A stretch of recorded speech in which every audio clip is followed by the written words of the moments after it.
Hi guys, welcome back to the channel. How you guys doing? Today we're checking out how Turkey's military became so powerful in 2025. You guys, my absolute first time and I'm eager and I want to know how they became so powerful. If you're on this journey with me, do not forget to like, comment, share. And without further ado, guys, let's check out how Turkey's military became powerful in 2025.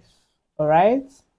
While you were scrolling social There media, you go. Turkey quietly became the ninth most powerful military on Earth, selling $7 billion worth of weapons globally. But Wow. here's what nobody saw coming. For Their real? secret weapon isn't jets or tanks. It's something that looks like a kitchen appliance but fights like a predator.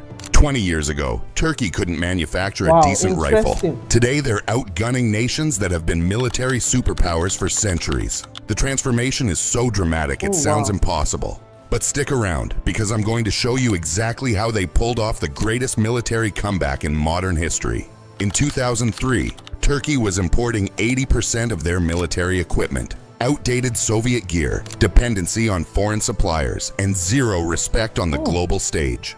Fast forward to 2025, they've achieved something that took other nations decades: complete military independence. And here's the kicker: they did it while Wow. making enemies into customers. But this story starts way before drones and defense exports. It begins with cannons so massive, they needed 60 oxen to move them, and an empire that ruled 3 continents before most countries even existed. The Ottoman Empire didn't just fight wars, they revolutionized them. When Sultan Mehmed II rolled up to Constantinople in 1453, he brought the Basilica Cannon, a medieval monster that made castle walls obsolete overnight. The Wow, Ottomans that's understood something interesting. that modern Turkey would rediscover centuries later. Game-changing weapons win wars before they're even fought. But empires fall, and by the early 1900s, Turkey was called the sick man of Europe.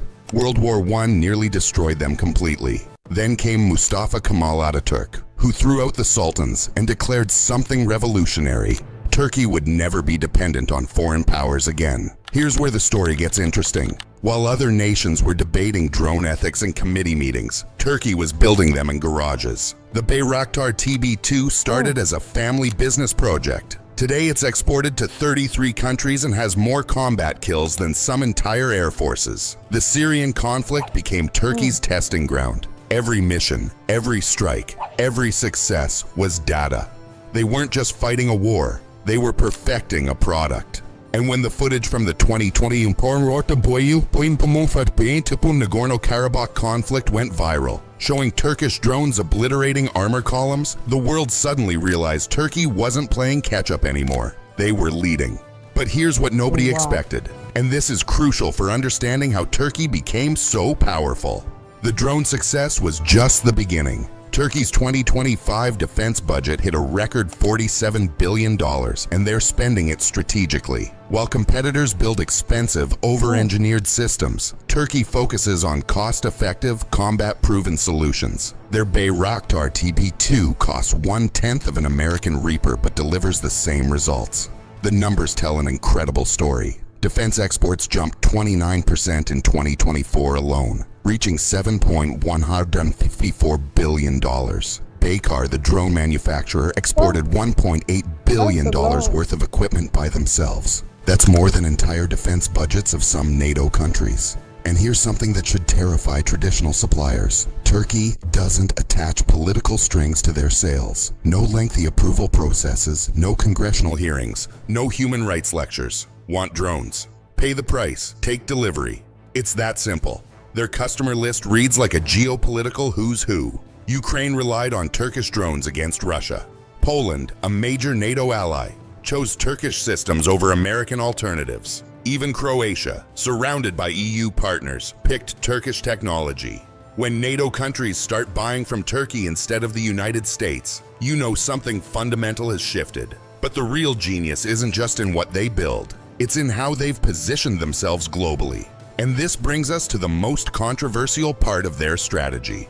Turkey plays by different rules, and that's exactly what makes them dangerous. They're a NATO member that bought Russian S-400 missiles. triggering the biggest alliance crisis in decades. An ally that fights other allies' proxies across multiple theaters. A democracy that operates like a strategic wildcard with nuclear-level unpredictability. This isn't confusion or incompetence. It's calculated brilliance that's reshaping global power structures. The 2016 coup attempt could have destroyed Turkey's military forever. Rogue officers tried to overthrow President Erdogan using F-16s and tanks supplied by NATO allies. But instead of weakening Turkey, it became their liberation moment. Erdogan purged over 15,000 military personnel, rebuilt the entire command structure from scratch, and asked the most important strategic question of the 21st century. Why depend on allies who might betray you when the stakes get real? The answer was complete military independence, and they achieved it faster than anyone thought possible. Their blue homeland doctrine isn't just maritime strategy. It's a declaration of intent that's making waves from Washington to Moscow.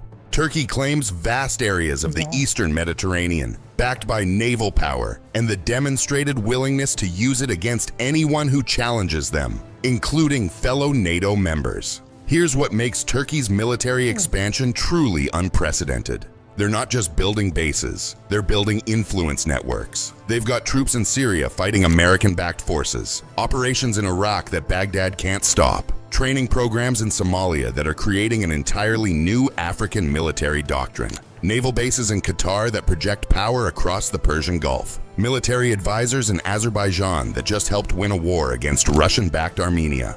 The most telling example of Turkey's new strategic reality. During the Ukrainian conflict, they supplied drones that devastated Russian forces while simultaneously refusing to join Western sanctions. They kept the Bosphorus Strait open to Russian civilian ships while closing it to warships under international maritime law. They mediated peace talks between Moscow and Kiev while arming one side against the other. Only Turkey could pull off this impossible balancing act without facing consequences from any major power. When France and Turkey nearly came to blows over Libya in 2020, it wasn't because Turkey was being reckless. It was because they were strong enough to challenge a nuclear power and win the diplomatic standoff. French warships backed down. Turkish proxies advanced. The message was clear. Turkey doesn't ask permission anymore. Their Hisar air defense system costs half of Western alternatives. The Altay tank incorporates lessons from every major conflict of the past decade. Their naval drones can swarm enemy ships at a fraction of traditional missile costs.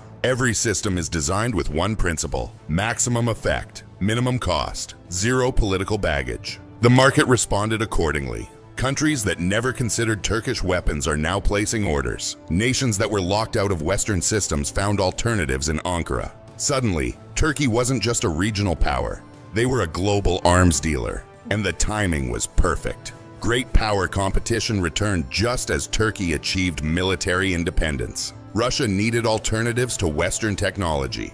China wanted to break American military dominance. Middle Eastern countries sought protection without political interference. Turkey provided solutions to all of them. The result? In 2025, Turkey ranks as the 9th most powerful military globally, ahead of traditional powers like Italy, Canada, and South Korea. Their defense industry employs over 80,000 people and achieves nearly 80% domestic production. They've gone from importing everything to exporting everywhere. From Ottoman cannons that shattered medieval walls to drones that dominate modern battlefields, Turkey has never stopped innovating in warfare. The question isn't whether they'll grow stronger, it's how much stronger they'll become. With new conflicts brewing worldwide and traditional suppliers losing market share, Turkey's military story is just getting started. What do you think about Turkey's rise to military superpower status? Drop your thoughts in the comments, smash that subscribe button, and hit the bell icon because we're covering more shocking military transformations that nobody saw coming. The next video will blow your mind. Oh, wow. This video blew my mind away. Oh, so this was how Turkey's military became so powerful in 2025. This is really interesting, I must say. Honestly, love and respect to every born Turkish. Is it Turkey or Turkish or Turkey? Which is the correct pronunciation? And to know that Turkey has moral boundaries is just so amazing. They don't sell drones and weapons to terrorists. This is truly inspiring. This is amazing. This is wonderful to hear. And it's truly amazing to see that they invest a lot of money in developing their country, in their arms, in research and development, and even in their leaders. And they have become, and honestly, they have become truly a global. They have been able to put their country in a global map, and this is truly inspiring. This was educating, and it was interesting to know all of these details about Turkey and how they've been able to rise to become the most powerful military in 2025. You guys, thank you so much. If you're new here, do not forget to like, smash the subscribe button, and share. And don't go nowhere because I'll see you in my next video. Bye.